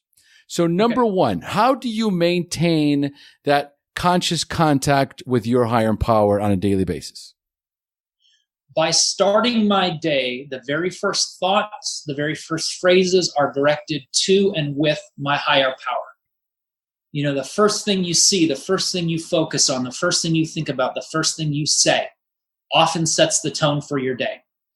And, then the next thing I'm doing is I'm reading something from the Bible. So the next thing I'm doing is I'm not checking Facebook. I'm not checking Instagram. I'm not checking work email. I'm setting the tone for my day. So it's that, and it's not just at the beginning of the day. I do readings at other times as well. Sharing my faith with my daughter is another thing, kind of mentoring her, leading her up in our faith, teaching her Bible verses, things like that is such a huge part of it for me. And then something I call iron sharpening iron. When I can connect with people of my faith whom I learn from, and that they can help me to grow, and they can teach me, and I can learn from them. These people that I see and I say, I want what that person has. And sometimes they teach me, and sometimes I grow through correction. Sometimes somebody will see me saying something on Facebook or hear me saying something and be like, ask me about it. Is that bitterness? Or, not necessarily even phrasing it like that, but just, am I being the best I can be? Am I being who I need to be? Am I walking that walk the way I should be? And nobody enjoys correction. It's never pleasant at the time, but when done constructively by someone who's doing it out of love, it's important. Do I want to be quote unquote right, or do I want to do the right thing? And that's such a big thing, is chucking my ego. And the harmony of relationships and the happiness of my life has become so much more important to me than quote unquote winning arguments or being right anymore. Absolutely. And so sometimes if somebody corrects me, instead of that instinctual, I'm going to fire back and I'm going to defend myself, I pause and I say, and I think about it. And many times I've had to go, yeah, they've got a point. And so it's prayer and meditation, it's reading, and it's connection with those who share my faith. Do I want to be right, or do I want to be happy? Yes. All right. So next question. What was keeping you from getting clean or staying clean when you first got introduced to recovery? Guilt and shame was a big part of it. Perhaps a bigger part of it was, and it's what you heard me talking about the last night I drank or used, or toward the end of my using, I was convinced that I was never going to have anything resembling a normal life, let alone a thriving, joyful life. I'm like, there's no way I am repairing this physical, literal damage that I've caused to myself, this proverbial damage, this spiritual damage. This is no way this is going to be fixed. And it was that doubt. It was that self-doubt. And honestly, I hate to say this, I look back on it, and that was me doubting God. Am I going to doubt that God can fix any situation? One of the most prime examples I can think of, and I have this piece of paper, and I keep it with me in my backpack that I take to work every day. When I hadn't gotten sober yet, I bounced around from job to job for years, and I had different corporate jobs, and I had all these things that I was supposed to want to do. A lot of people are like, this is a great employer, this is a great job. It was not the right fit for me. And I was frustrated, and I felt like I was not serving my purpose. And my mom sat down with me one day, and she said, let's pray about a job for you. She said, let's grab a piece of paper. I want you to write down on this piece of paper every single facet that would be in your perfect job. All of it. Don't leave anything out. So I'm writing them down, and there's probably a dozen on this list. And she said, okay, take a look at this list, and we're going to pray for this job for you. And I said, Mom, this job does not exist. I said, okay, some jobs might have 3 of these items on this list. Maybe some great job has half of this list. Or different jobs have some of these in varying combinations. There is no job that has all of these all in together. No way. Because there were even things I put on there where I put percentages. I'd like to have writing be part of the job, but less than 20%. I mean, I got that specific. So I'm like, this doesn't exist. And my mom said to me, very simple words. She said, are you going to limit God? And I said, no, I'm not. She said, okay, then don't. So we prayed about it. We forgot about it. She folded it. She put it in her Bible. I forgot about it. So I'd been at Not My Kid about 1.5 years, 2 years, and my mom called me on the phone, and she said, you need to come over. And they live just a couple minutes away from us, which is awesome because they're the awesome grandparents for my daughter. You got to come over and see something. And I said, okay. And it was like a weekend. I can pop over. And I came by, And she said, look at this. And she unfolds it, she hands it to me, and I'm reading it, and it's coming back to me. And I'm like, this is crazy. Every single item on that list, I do at Not My Kid in the percentages that I specify. You talk about divine intervention. You talk about something that I didn't create for myself, that I didn't make happen for myself. That list, that's crazy to look at that list. Anytime that I doubt, and there's times, I'm human, anytime that I doubt where I belong, or I doubt about my recovery, or I doubt about anything, I'll take that list out of my backpack and I'll look at it and I'll remember this. I'll tell myself, remember that you doubted this, and look, this happened, and it's continuing to happen.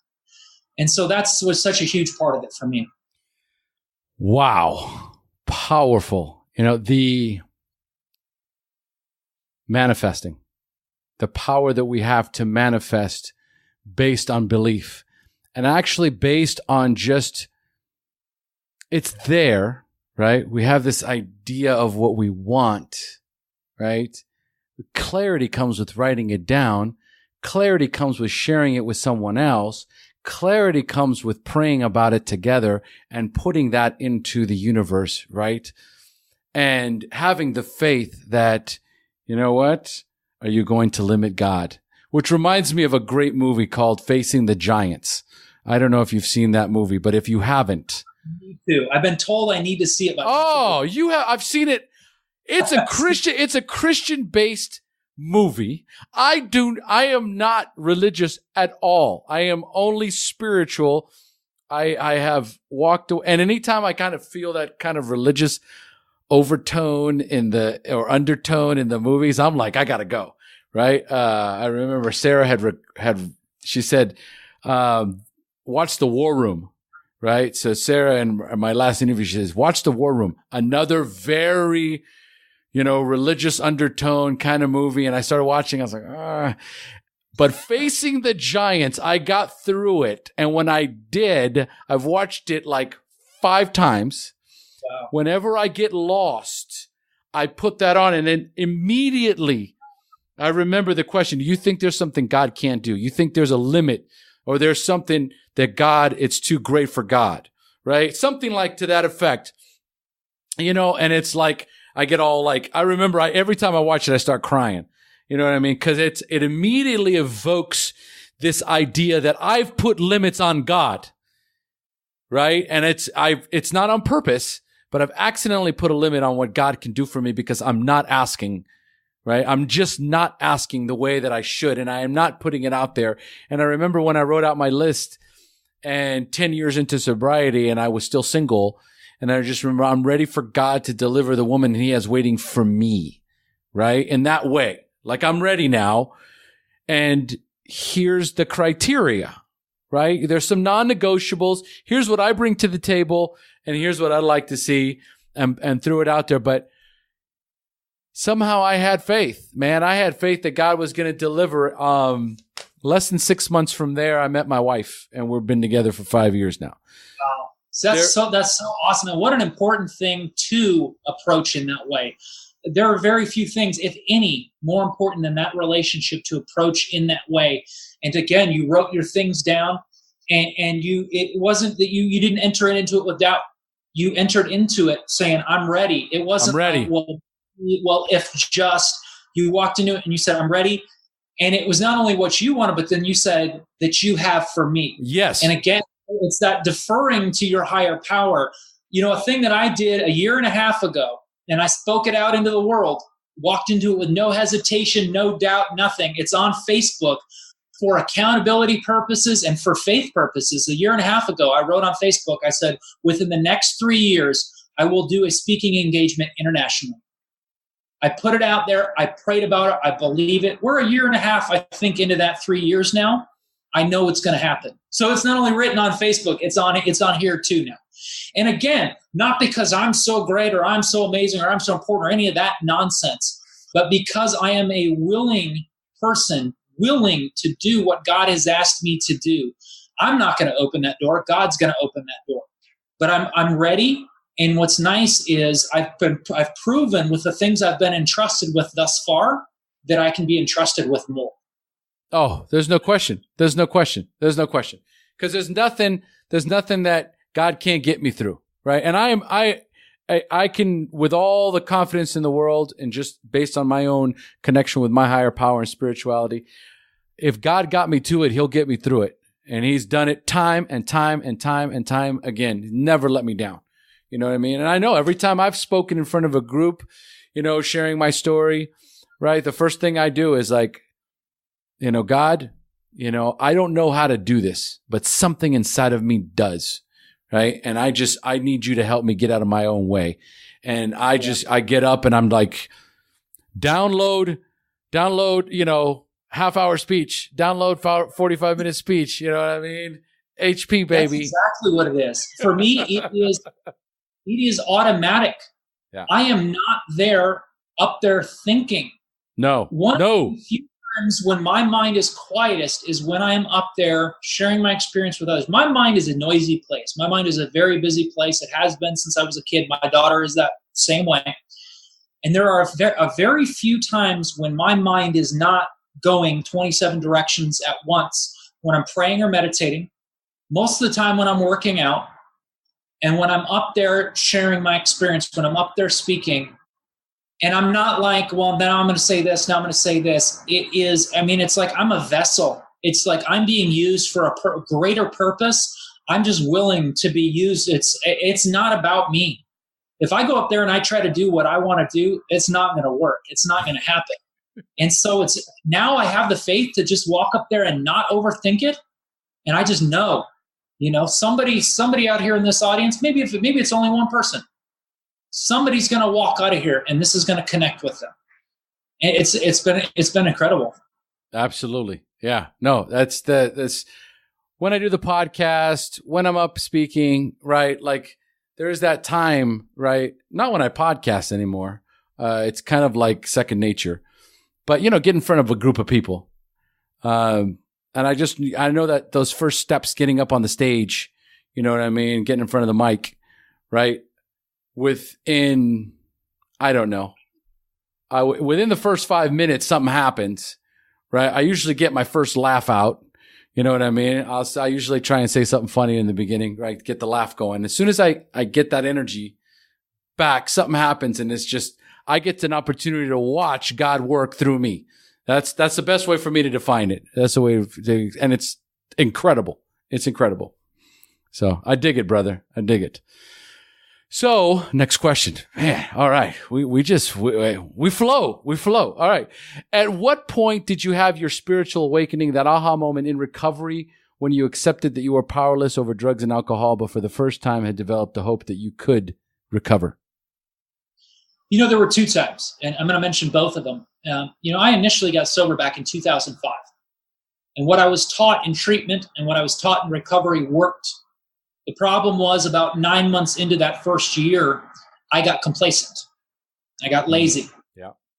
I convinced myself, I don't need to do this today. Yeah. I don't need to pray right now. All that stuff. And complacency might be my worst enemy in recovery.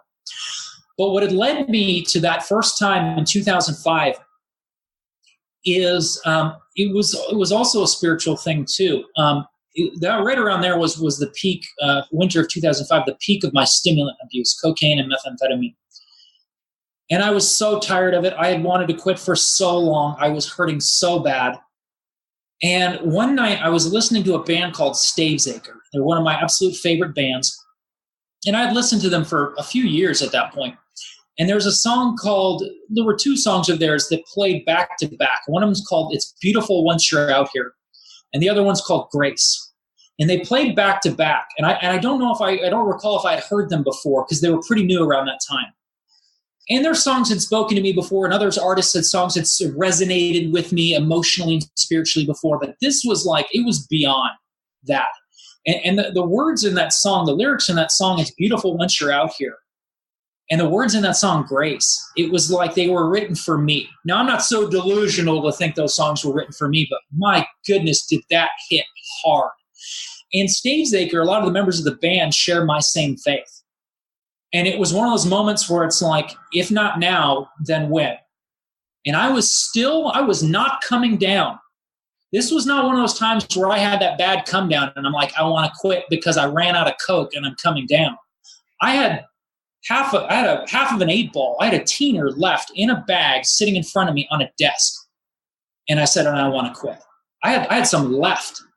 And I said, if it doesn't happen now, it's not going to happen. And I picked up the phone and I tried to call my mom and I couldn't get a hold of her. Tried to call my dad. I couldn't get a hold of her. Tried to call my wife. I could not get a hold of anyone. I'm like, I'm ready to say it. And I got a hold of a friend of mine from grade school who had ended up being one of my best man, or one of my groomsmen at my wedding a few years prior. And I just got the words out. I said, I'm addicted to cocaine. I need help. And later that day, I called together a meeting of him, my wife, my parents, my cousin. Like, I self-intervened. And my uncle, who was a recovering alcoholic, was like, this is hilarious. I've never seen anyone. I've seen other people get intervened upon. I've never seen somebody do this. And then this last time, when it clicked for me finally, was in 2011. And the pain changed me. The pain of being in jail and thinking I'm done changed me. But it wasn't the pain that created the whole change. It sparked it. It initiated it. But it was the grace that I was shown immediately thereafter. It was the day that I got out of jail.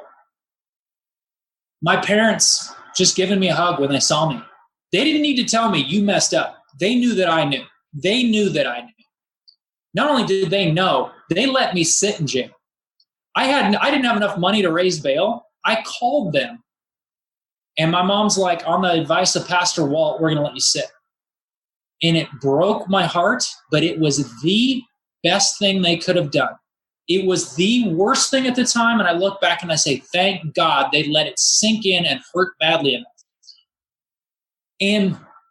But when I got home, after a few weeks, after a little while later, when I saw Pastor Walt, when he got done meeting with me, he said, you're a broken man. I'm going to call your family and tell them they can go ahead and get you out now because I believe what I see. And when I got home, before I went to live in the Dream Center, I went to my parents' house for 1 hour to eat breakfast with them, and I gave them hugs. And there was none of this look in their eyes, none of this disappointment, none of this, you are a failure. It was just hugs, and it was, we love you. What do we need to do to support you? And don't get me wrong, when they got word that night of what had happened the night when everything came crashing down, they were furious. My dad was furious. My mom has since told me he was so mad, but he went and got his Bible, and he read the entry on the prodigal son to calm himself down. And you know what?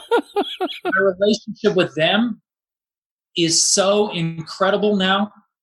It's so amazing. And so it was that grace that I was shown this last time. It was that pain, and then it was grace. And it was, my goodness, was it grace from my wife, like we've already talked about. Parents, family, friends, my real friends, not my drinking and using buddies, the people I had to get rid of. My real friends who didn't stick around for any of the drinking and using, once they found out I was sober, they're like, man, welcome back. We missed you. Come hang out. And it was just 360 degrees of support. Dude, I love it. I love it. If you were going to, if you were going to write a memoir or a book about your life, what would the title of that book be? It seemed like a good idea at the time.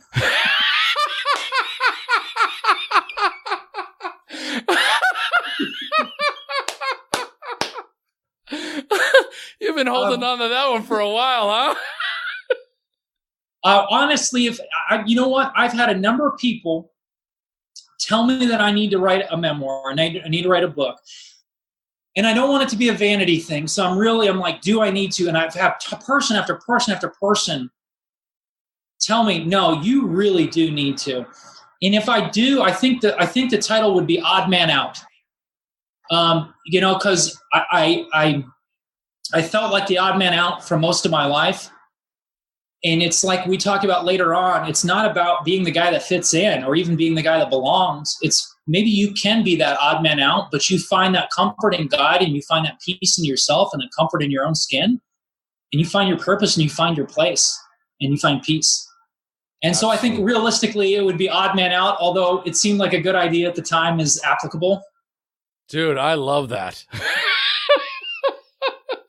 Seemed like a good idea at the time.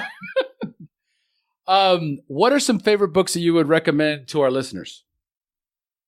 This is an interesting question, because what worked for me might not work for others. And I'll tell you what worked for me early in my recovery. Now, one that did work for me early in my recovery is the Holy Book of My Faith. Now, if someone, whatever their higher power is, whatever their faith is, whatever your sacred text or your holy book is, if that applies to your higher power, get into that. But what else worked for me, and this is going to be odd for other people, and I wouldn't necessarily recommend this for other people because it might not be the right fit for them. What really worked for me during my time in the Dream Center was I started reading military memoirs. Now, this sounds funny, but I started reading books written by people that had served in Iraq and Afghanistan, Vietnam. And I'm thinking to myself, I'm in the Dream Center. I still have a no contact order with my wife. I've still got charges hanging over my head. I've got this monster I'm facing, this mountain to climb. And I'm thinking, how am I going to do this? These are insurmountable odds. And I'm reading these books about these people that have gone through these battlefield situations and they've made it through. And you talk about perspective. I look at what I'm going through and I look at what they're going through and I'm like, shoot, if they can do this, I can make it through what I can make it through. So the average person, the typical person that I would meet in recovery, I wouldn't necessarily say, go read military memoirs. But it's their equivalent of it. Find that thing that, one, inspires them, because it inspired me. It was like, man, this person overcame this. I mean, he's surrounded by 30 Taliban on a mountainside, and he made it through. The guys in his squad are all dead, and it lit a fire under me, and then it also put in perspective my problems. So what I would say is, what is the equivalent of that to everyone in recovery? What is the thing that gives you hope, that inspires you, and it puts in perspective your problems and your situations that you're dealing with and makes you say, I can overcome this? So it's not a title per se, but it's find what that thing is for you. Well, I mean, when I launch people off and I tell them, it's time for you to share your story, right? It's, the wreckage it caused in your life, the battle against drugs and alcohol. It's not surprising that you would be reading military memoirs. They're fighting a war, right? Yeah. And I don't care who you are. When you've been down the roads we've been through, we were in a war. We Absolutely. Were battling every single day for our lives. And at any given moment, we could have lost because the war was very, very real. I remember one of my buddies, he says, I refuse. He goes, I'm here today because I refuse to be Satan's bitch any longer.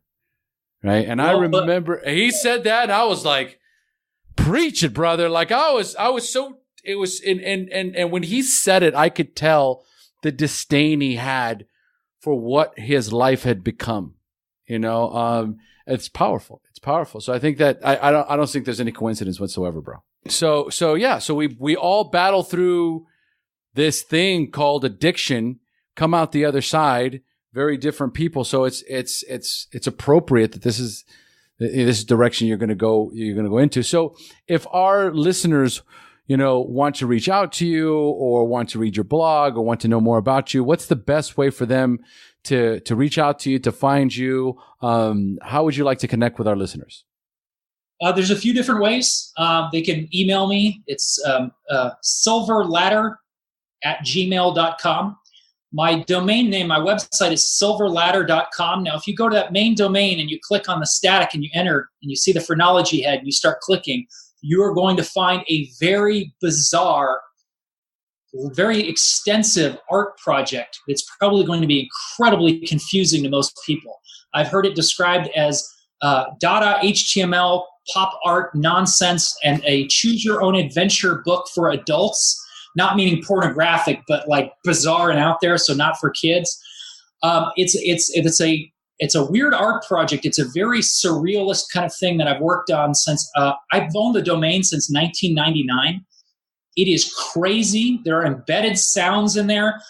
Now, there are pages in there that you will find that look like, well, okay, this looks incredibly psychedelic. A lot of it was created in the early 2000s when I was under the influence.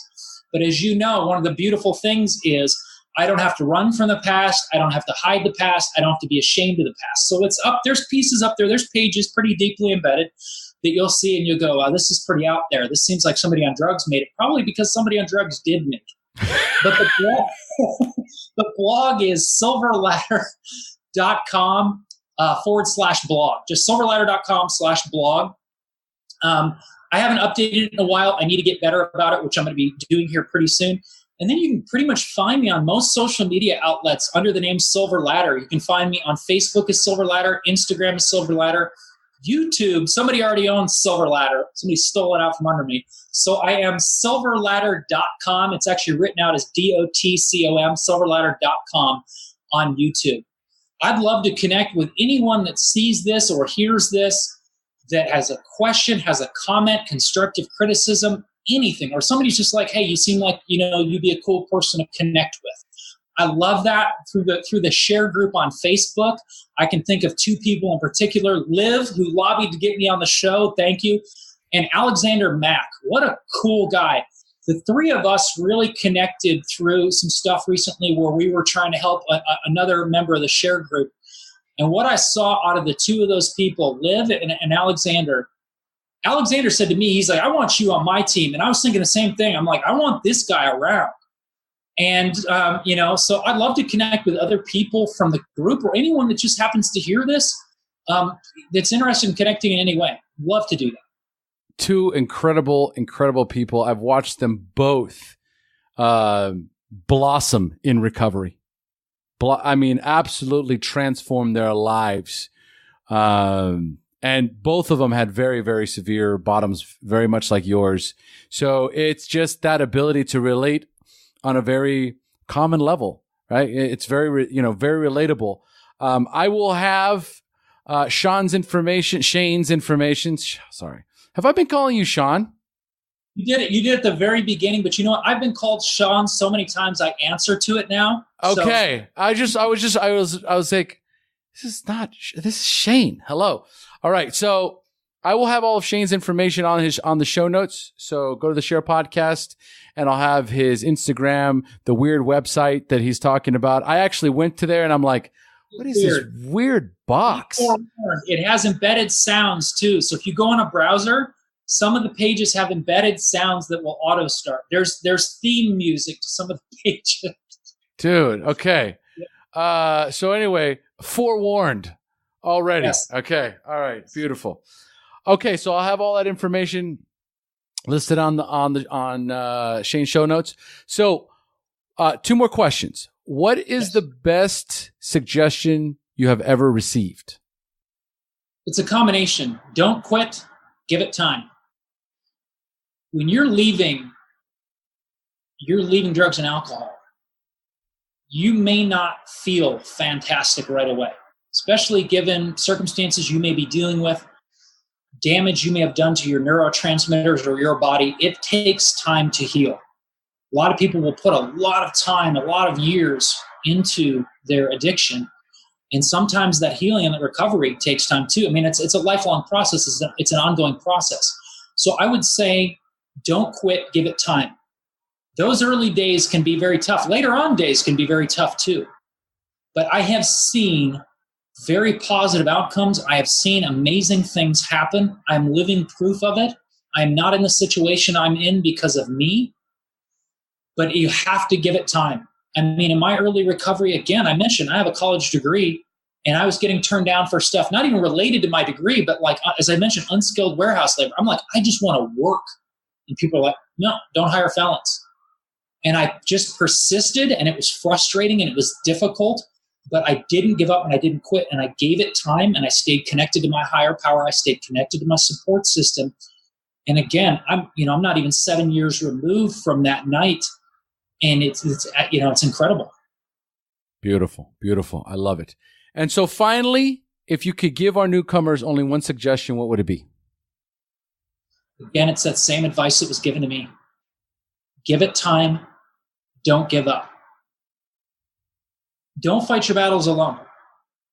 Speaking up and asking for help takes courage. It doesn't make you weak. We live in a society where if someone admits that they're struggling with something, they get a lot of times they'll get branded as weak. I hate that. because it's keeping people who need to ask for help from asking for help. If you're struggling with something, it doesn't make you less of a man. It doesn't make you less of a woman. It doesn't make you less of a person. It doesn't mean you're strange, you're weird, you're broken, you're damaged. You're a human being. And substance use disorder, substance use is not a failure of morality. It is a behavioral health issue. And it is something where you can't heal until you get connected to someone that can help you. And I'm not going to lie, sometimes it can be intimidating to speak up and to ask for help. But again, once you do and you get connected to the right kind of support, and the moment you meet that person, you talk about one of the values in meetings, you go in, you're intimidated, you're freaked out, and within 10 minutes you realize I'm not alone, I'm surrounded by people, you sound like me, you sound like, wow, I'm not the only one that did that, and you realize that you're not alone, that changes everything. That's a game changer. So if somebody's hearing this, somebody's seeing this, and they're still struggling, you have value. You have worth as a human being. If I can do this, if I can be where I'm at now, and I'm not particularly strong, I'm not, the most talented guy or the brightest guy or the whatever, but I was willing to give it a chance, they can find their purpose too. It may take time, but they're worth it. They absolutely have a value and they have a purpose. Absolutely. Beautiful. Shane, wow, dude. What an absolute amazing episode. Unbelievably unexpected, kick-ass interview. Thank you so much. Thank you very much. It's been phenomenal. I appreciate you sharing your time with me. You rocked it, brother. You rocked it. All right. So, folks, we have now reached the end of our show. Thanks for joining us. And as we say here in Costa Rica, pura vida. Pura vida. Thank you for joining us on the SHAIR Recovery Podcast. To check out the show notes page on this interview or to thank our guests for sharing their story, go to www.theshairpodcast.com. While you're on the website, don't forget to sign up for our free newsletter to stay up to date on the latest news, podcasts, and interviews. Want to be one of our guests and share your story? Then go to our website and click on the Share Your Story button. We share our inspiring recovery stories every Tuesday, so subscribe to our show on iTunes or Stitcher Radio to get your free weekly download. We'll see you then. The opinions shared on this show reflect those of the individual speaker and not of any 12-Step Fellowship as a whole. And though we discuss 12-Step recovery and the impact it had in our lives, we do not promote or endorse any 12-Step Anonymous program.